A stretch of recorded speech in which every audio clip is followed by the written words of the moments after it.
সুপ্রিয় দর্শকবিন্দু, মনের জোর আসলে একটা কঠিন একটা পাওয়ার। যে পাওয়ারটা না বললেই নয়। আমরা মোটামুটি ভালোই হয়েছিলাম। আমাদের এই প্রত্যেকেরই ফিটনেসটা মোটামুটি আসছে মনে হয়, আলহামদুলিল্লাহ। আর এই শ্রমের বিনিময়, চেষ্টার বিনিময় আমরা ইনশাআল্লাহ সফলতা করে দিয়েছি। আমরা অনেক হ্যাপি আছি। আর ভাই হয় নাই, আলহামদুলিল্লাহ হবে ইনশাআল্লাহ। আমরা চেষ্টা করতেছি যতটুকু পেরেছি। আপনারা বয়স কোনো ম্যাটার না, যে যেখান থেকে দেখছেন। আমি আপনারা আসেন আমাদের সঙ্গে। আমাদের এই জামানের জিম খুব একটা বিনোদন।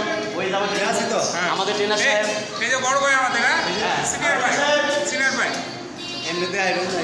জি অবশ্যই অবশ্যই। আলহামদুলিল্লাহ। আসসালামু আলাইকুম। সবার কাছে দোয়া প্রার্থনা করছি যাতে আমরা প্রতিনিয়ত সুস্থ থাকতে পারি। আমাদের জন্য দোয়া করবেন। আলহামদুলিল্লাহ আলহামদুলিল্লাহ। আমাদের জীবন। Okay bye. আসসালামু